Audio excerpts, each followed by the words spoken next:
Hello student जय जगन्नाथ मु संजय आपण स्वागत करुच्ची संजय स्टडी चैनल रे। तो ओटीटी 2025 रे आपण मानकर जो प्रश्न पत्र आसीथिला आपण माने तो जानिथिबे बहुत सहज प्रश्न आसीथिला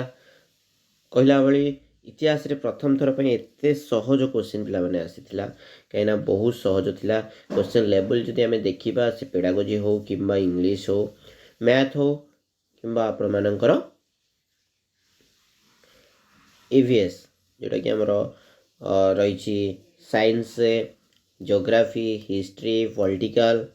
तो ये सब आपण मानकर जो क्वेश्चन आसला पे मैंने बहुत सहज क्वेश्चन आसला तो ये आपण मानकर पास जो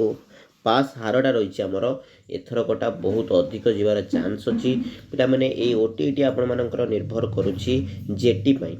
तो जूनियर टीचर ए बर्थर कटा आपण मानकर प्रिलिम्स एवं मेन्स एग्जाम होगापाई जहाँ भी सूचना रही एथर कटा आपण मानक दुईटा परीक्षा देवाक पड़ो एवं आपण मानकर कंट्राक्चुअल बेसिस न होइकि आपण मानकर रेगुलर बेसिस रो पोस्ट वैकेंसी आसीबार संभावना रही आपण मानकर फेब्रुआरी रु मार्च सुधा आपण मानकर जेटी रो पोस्ट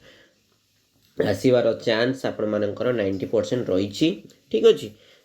तो ओटीटी पेपर 1 पेपर 2 तो निश्चित भाव में क्लियर करने पड़ो आपण मानक आपण जदि जेटी अप्लाई करने को चाहूँगी ठीक अच्छे। एवं जो टीचर माने वर्तमान इन सर्विस रे अच्छी से चांस रही से एसओटीटी एग्जाम दिया पुणी थे ओटीटी एग्जाम तो बहुत लगातार से डिफरेन्स अधिक गैप दि जाए ना एवं एग्जाम टी अनुष्ठित करा जाइछि तो सेमानकर फायदा हम ही निश्चिंत भाव में कहीं जो पाठ से पढ़ी थे पुणी थे कि कंटिन्यू करेंगे एवं ए वर्ष जो क्वेश्चन गुड़िक आसीला बहुत सहज बोली आसाला आपण मानक कही रखुचु जे एथर कटा 2 मार्क आपण मानक समस्त को ग्रेस मार्क मिलिबो एवं प्राय 90% पिला माने एथर कटा पास हबार चांस रही है। ओके जदि किसी इनफॉरमेशन लगी था वीडियोटी तो लाइक कमेंट शेयर और सब्सक्राइब करें सहित पाखे बेल आइकन को ऑन कर दिंतु जदि किसी भी डाउट रही है पे निश्चित भाव में comment okay thank you for watching.